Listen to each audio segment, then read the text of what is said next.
विवाहित महिलाओं के बीच अत्यधिक प्रचलित ज्येष्ठ कृष्ण अमावस्या के दिन आने वाले सावित्री व्रत की कथा निम्न प्रकार से है।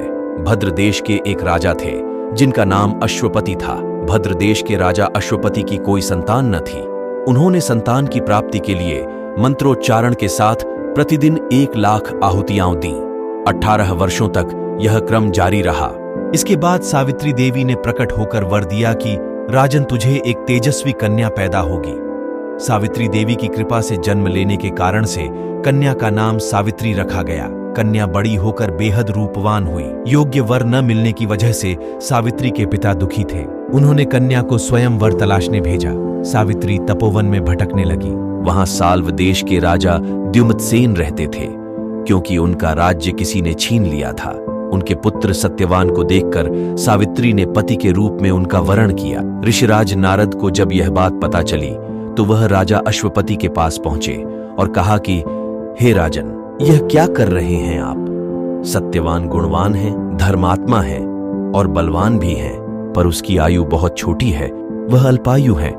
1 वर्ष के बाद ही उसकी मृत्यु हो जाएगी। ऋषिराज नारद की बात सुनकर राजा अश्वपति घोर चिंता में डूब गए। सावित्री ने उनसे कारण पूछा तो राजा ने कहा, पुत्री, तुमने जिस राजकुमार को अपने वर के रूप में चुना है वह अल्पायु है। तुम्हें किसी और को अपना जीवन साथी बनाना चाहिए।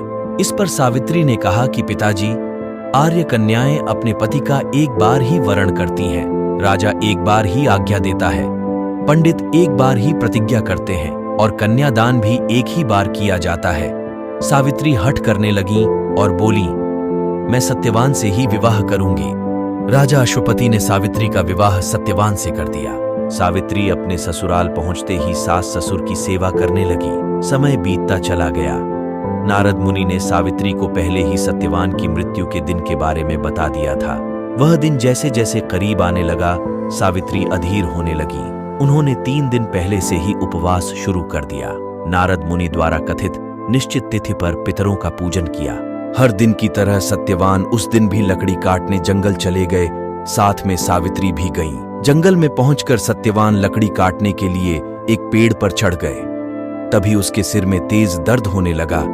दर्द से व्याकुल सत्यवान पेड़ से नीचे उतर गए। सावित्री अपना भविष्य समझ गईं। सत्यवान के सिर को गोद में रखकर सावित्री सत्यवान का सिर सहलाने लगी। तभी वहां यमराज आते दिखे। यमराज अपने साथ सत्यवान को ले जाने लगे।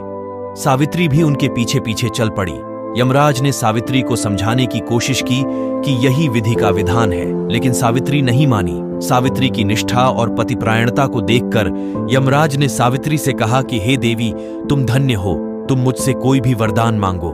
सावित्री ने कहा कि मेरे सास ससुर वनवासी और अंधे हैं, उन्हें आप दिव्य ज्योति प्रदान करें। यमराज ने कहा, ऐसा ही होगा, जाओ अब लौट जाओ। लेकिन सावित्री अपने पति सत्यवान के पीछे पीछे चलती रही। यमराज ने कहा, देवी तुम वापस जाओ। सावित्री ने कहा, भगवान, मुझे अपने पतिदेव के पीछे पीछे चलने में कोई परेशानी नहीं है। पति के पीछे चलना मेरा कर्तव्य है। यह सुनकर उन्होंने फिर से उसे एक और वर मांगने के लिए कहा। सावित्री बोली, मेरे ससुर का राज्य छिन गया है, उसे पुनः वापस दिला दें। यमराज ने सावित्री को यह वरदान भी दे दिया और कहा, अब तुम लौट जाओ। लेकिन सावित्री पीछे पीछे चलती रही। यमराज ने सावित्री को तीसरा वरदान मांगने को कहा। इस पर सावित्री ने 100 संतानों और सौभाग्य का वरदान मांगा। यमराज ने इसका वरदान भी सावित्री को दे दिया। सावित्री ने यमराज से कहा कि प्रभु, मैं एक पतिव्रता पत्नी हूं और आपने मुझे पुत्रवती होने का आशीर्वाद दिया है। यह सुनकर यमराज को सत्यवान के प्राण छोड़ने पड़े। यमराज अंतध्यान हो गए और सावित्री उसी वट वृक्ष के पास आ गई जहां उसके पति का मृत शरीर पड़ा था। सत्यवान फिर से जीवित हो गया और दोनों खुशी खुशी अपने राज्य की ओर चल पड़े। दोनों जब घर पहुंचे तो देखा कि माता पिता को दिव्य ज्योति प्राप्त हो गई है। इस प्रकार सावित्री सत्यवान चिरकाल तक राज्य सुख भोगते रहे। अतः पतिव्रता सावित्री के अनुरूप ही प्रथम अपने सास ससुर का उचित पूजन करने के साथ ही अन्य विधियों को प्रारंभ करें। वट सावित्री व्रत करने और इस कथा को सुनने से उपवासक के वैवाहिक जीवन या जीवन साथी की आयु पर किसी प्रकार का कोई संकट आया भी हो तो वो टल जाता है। वीडियो पसंद आई हो तो लाइक करें और हमारे चैनल को सब्सक्राइब करना न भूलें। मिलते हैं अगले वीडियो में। नमस्कार।